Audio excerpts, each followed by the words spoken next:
The other position battle, Ryan, is going to be the field receiver. And this one is going to be very interesting because I think we're all assuming that it's going to be Tobias Merriweather. Now, I think that's who it's going to be. But Lorenzo Styles, if he gets his head on straight, is still a really talented player that could compete with anybody for playing time and to be he still has the guy potential, Ryan.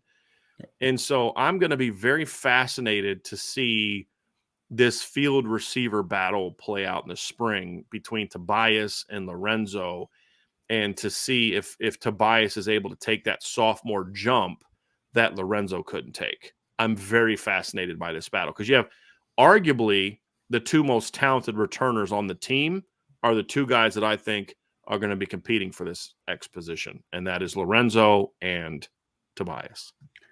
This one's even more fascinating because they're completely different players that you're going for one position, right? Like you said that, Deion Colsey and Caleb Smith, they're different, but they have some similarities that you can kind of fall to, right? That you can point at and say, like, they both do that well. They're both taller guys, physical, catch point guys, all that stuff. Lorenzo Styles and Tobias Meriweather, they're both a little bit, I guess, sleek. We can call them sleek. But besides that, like, they play completely different. I mean, Tobias is a 6'4", kind of long stride guy, can run routes, has a little bit, that like longer stride to him that he can really kind of take people off guard a little bit, working vertically. Lorenzo's more of that 6'1", in and out of breaks, after catch type of dude. He's just a little bit different stylistically. So it's going to be really fascinating because usually you can kind of compare styles really quickly and be like, that guy's just doing that better. He's doing that better. But whoever ends up in the field spot, you're going to look at and say, depending on who wins the starting spot, we're going to ask them to do a little bit something different than maybe what the other guy's going to do, right? Like, you're not going to ask Tobias to do all the same things Lorenzo does. You're not going to ask Lorenzo to do all the same things that Tobias Meriweather does. So I think offensively, from a, just a play calling installation perspective, the offensive coaching staff needs to understand that, like, hey, man, we have two very different options here, and we need to understand what their strengths are, obviously, depending on which way it goes as far as who's the volume getter in that group. But regardless, man, I want this to be a big opportunity for Lorenzo Styles to show me that you could put stuff behind you and now you're ready to compete. Because we know he didn't have a good sophomore year. We know that it was a big disappointment to us and to Lorenzo as well. So now he's in a situation where you're battling against arguably the most talented receiver on the roster. You have to show up, man, and you need to say, like, hey, guys, like, last year, Lorenzo was not this year, Lorenzo. Like, I need to flip the switch here, and I need to play. Because Lorenzo's in a situation, Brian, in my opinion, that if he gets overtaken, like, easily by Tobias Merriweather, he could get buried a little bit. Like, he's going to play, right? But, like, he could get buried a little bit as far as, like, now you're getting, outdone by a sophomore kid that's younger than you. Like, you need to step up to the plate, man. I'm looking for Lorenzo Styles to show me mental resolve this year, man. Put stuff behind you. Let's move forward. Get your spots. Get your volume. Let's go, man. We know you're talented. There was never any question about that. It was here. It wasn't anything with your athleticism. It was literally just in your mind why you didn't have the sophomore year that people thought you were capable of. Now you're going against a guy that is 6'4", long, has the look of a future NFL wide receiver. Put up or shut up time, man, at this point, Lorenzo. And I hope you have a great offseason, man. It seems like everything that I'm seeing from these videos and such that Lorenzo is putting the work in. That's awesome. Now, springtime, going into the summer and the fall, you need to show that you're ready to compete, and you need to show that you're ready to prove yourself as why everyone was so high on you, including myself, last offseason. It is going to be fascinating. And again, it's one of those things, depending on how it plays out, is going to impact other positions. And the point being is if Tobias just takes hold of this one and Lorenzo doesn't really emerge, then it just is what it is. Tobias is that guy. If Lorenzo really steps up and gets back to being what we thought he could be, and all of a sudden you're loaded at X. I mean, just loaded at X. You got two dudes. And it'll be part of it be matchups. The other part of it is if Lorenzo gets back on track and Tobias still beats him out, you got a potential star there, but it's a lot like the W.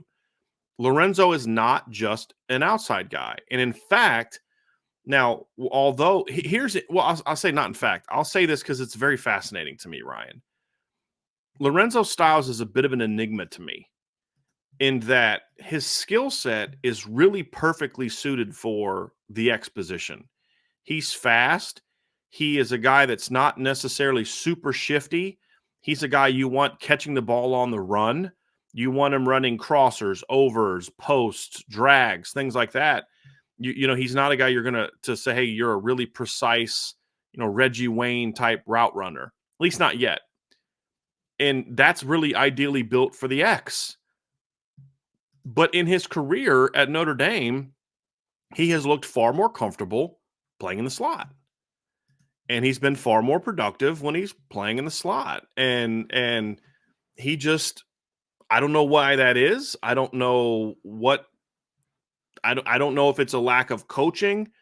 And then that coaching from the previous administration kind of wrecked his confidence a little bit. And then he comes out this year and he doesn't play well early. And yeah, I don't know what it is, but to me, it's very unique because he looks more comfortable in the slot, but his body and game are really ideally suited for the X. And I'm very curious to see if that changes at all this year, Ryan. Very curious because that's going to help determine if he can be in this battle. Can he get back? Can he be more comfortable? Because again, the bowl game against Oklahoma State where he played great and we got so excited about, he played the slot at that game primarily. Yep. And so he played, matter of fact, I'm looking at Pro Football Focus right now. He played 53 snaps in the slot that game and 2 out wide. Last year he played more out wide than he did in the slot. It wasn't by a ton. I mean, it was pretty, pretty comparable. But he played probably about twice as much outside, but it wasn't like the breakdown between like Jayden Thomas and being an outside guy. And so that's the fascinating dynamic to me, Ryan, because you want him to compete outside, but he hasn't shown that he can really be effective there. Where he's been effective has been inside in the slot. Where was his touchdown against North Carolina? Right up the seam, right? Had a big catch against BYU. Where was it? Right over the middle, right up the seam. That's just where he's looked more comfortable. Does that change this year, Ryan? That's what I'm really fascinated to see from Lorenzo. Because again, he's comfortable in the slot, but his game. Please disagree with this if you don't share my opinion. His body type and skill set, to me, speed and all that, is really well suited for the outside position. He just seems more comfortable inside. Well, I think that his skill set works at both spots. Personally, I'm not saying it doesn't, and we'll talk about that at Z. But my point is, he doesn't look comfortable here, even though I think his skill set is really well suited for that. I'm saying he's made plays in the slot. We know he can play in the slot. That's not what I'm saying. So I'll make sure that you're disagreeing with the right thing. I'm just saying I think his skill set is really, really well suited for the X, but he doesn't look comfortable there. Well, so I just don't think. I think the comfort is just based upon his fractured confidence last year, man. Like I don't know what it was, but literally he had the 50-something yard catch the first play of the season, and it was just 54. like yeah. And I mean, what did that end up being? Maybe like it had to be a high percentage of his total for the season on one play, like literally the first play of the season, which is just wild. But whatever happened after that, man, it's just like not a lot of effort as a route runner, not a lot of effort as a blocker, drops. Obviously, everyone saw the drops that were on film. So I'm just really curious to see if there's just a different type of confidence this spring, because I agree with you that he has the skill set to play well outside. Like there's no doubt about it. He's got that he's 6'1", solid length. He's got good speed. Everything about him says that he could play outside the numbers and make some plays out wide in one-on-one coverage. Like there's no doubt about it. It just seems like he's fractured right now, man. Yeah. And that confidence it's just not there. And I think that's all it is. Like I guess my point is like that. I don't know if it really has anything to do with skill set. It's more just like, man, when he's not confident, he's just not good. Like that's just where it is, It's just like. And Ryan, you do NFL draft stuff. You've seen this over the years. You watch a guy and you're like, boy, this guy's got the perfect skill set for X position. But then you put him there, and he just looks lost. Yeah. And you're just like, I don't understand this. Well, he didn't play that position in his career. Now you know why his college coaches never put him there. Now, when it comes to Lorenzo being outside, the one thing I don't see him being is a one-on-one outside vertical guy on contested throws. And that's why I don't see him as a full outside guy. And that's where this battle gets interesting. If he starts outside the spring, and we don't know that he necessarily will, but if he starts outside this spring, where he played outside 180 some snaps last year and played in the slot around 80 snaps last year. You look at him, you say the things he does well, it is a tad limp. There is a bit of a limit to what he can do. He's never been a great contested catch guy. And that's something that you're going to want to do. So him and Tobias combine, like you had mentioned earlier, they combine to give you everything you need at the outside position. It's just I don't think Lorenzo necessarily brings all of it together. So for me, if you're going to talk about what my hope is, what's best for Notre Dame, my hope is Lorenzo just balls out this spring. Just like the guy that we all keep hearing about from other players and coaches about how talented he is, that guy becomes the norm of what we see at the X. Lorenzo also has a really good spring because then now all of a sudden you're talking about now Lorenzo's competing at 2 positions for playing time. And that's at the slot with Jayden Thomas. Because here's the deal. They're both very talented players. They're the 2 most productive returners on the roster. It's not close from a pass catching standpoint. But they're both better suited in the slot, or at least not better suited. They've both been more productive in the slot. Lorenzo, I think, fits both positions really nicely, kind of equally. Jayden's skill set is much better suited for the slot, in my opinion, where he gives you some 12 personnel route options out of 11 personnel because he's a receiver. There's no doubt about that. If to me, Jayden Thomas is the slot. If Tobias and Lorenzo both have great springs, however, I think what you find yourself in a position where you now have 3 guys to play 2 positions. And I think that's where you could really – because, look, let's say that Tobias gets 65% of the snaps outside, Jayden gets 75% of the snaps in the slot, and then Lorenzo gets most of the others. Their overall snaps aren't going to be that different at the end of the game. And so now that talking about yesterday, keeping everybody happy, that's how you do it. But that's going to take Lorenzo to have a really good mental spring to be able to play both of those positions at a high level. Because if he can only play the slot, then he's going to find himself not playing a ton because Jayden Thomas brings some things to the table that Lorenzo didn't show last year. Mainly, that guy can block his butt off by the end of the year. And he brings some size and strength to the middle of the field that Lorenzo doesn't. So for Lorenzo's sake, he needs to look comfortable at both because now he can play both. But if he's just going to be a slot, then all of a sudden, okay, you stay in the slot. Now all of a sudden, Rico Flores and Braylon James and Jaden Greathouse are going to get a shot to be that number 2 behind Tobias Merriweather. So I think that adds to just the pressure that's on Lorenzo this spring. You got to argue the best guy on the roster, arguably, at the X spot. Your most proven returner is playing in the slot, right?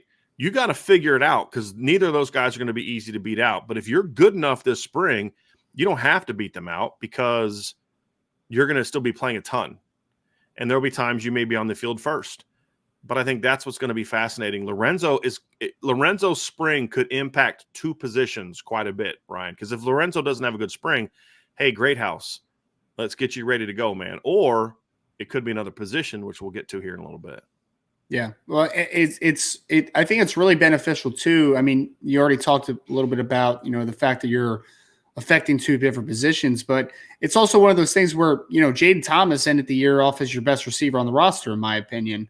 But I also want him to be challenged, I think we forget that, Jayden Thomas is only going to be a 3rd-year player this year. He still needs to be challenged. He still needs to be pushed a little bit. So, the beneficiary of the confidence of Lorenzo Styles is not only just for the offensive play calling, the ability to move him around and to have different type of looks from a wide receiver perspective as far as the different lineups you're putting in there, but also I want Tobias Meriweather as a sophomore to be pushed. I want that to happen. I want Jayden Thomas as a guy that had a lot of confidence in the year to continue to be pushed and continue to push himself to the utmost because I don't think we've seen the best of Jayden Thomas yet. I know we haven't seen the best of Tobias Merriweather yet. I don't think we've seen the best of Lorenzo Styles yet. All those guys need to keep pushing themselves because that's the exciting part is that, yes, everyone's talented, but it's all still pretty unproven, man. Like, are your leading returning receiver, they were both in the 300-something yard range. Like, you need to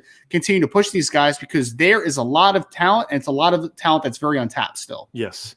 And that's where the receiver position is a strength and a question mark, which is exactly what we discussed yesterday.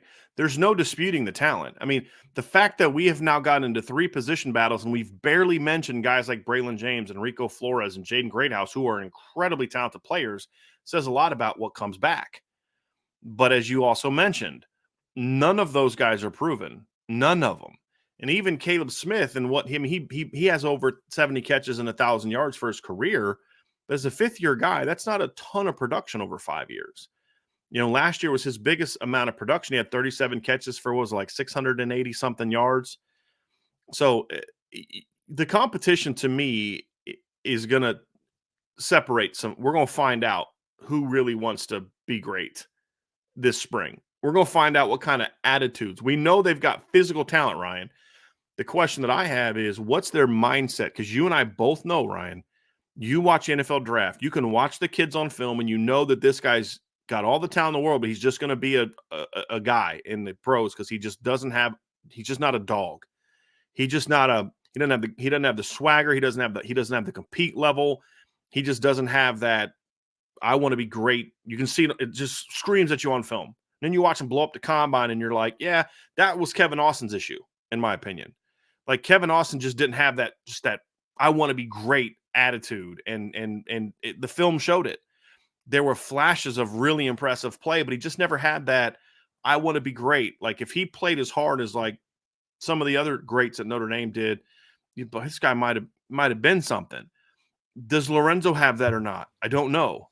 Does Tobias have that or not? I don't know. Does Dion? Does Jayden Thomas probably is the guy that showed us that more last year than anybody late in the year. And so that's the question is this competition is going to bring that out of them one way? We're going to know. It's going to, I shouldn't say bring it out. It's going to expose them one way or the other. Right. And what I mean, it's going to expose them as, yes, this is a dude that we can rely on, or this guy doesn't have the dog in him. He doesn't have that want to. He doesn't have that fire to just go out there and be great and whoop everybody's butt across from him.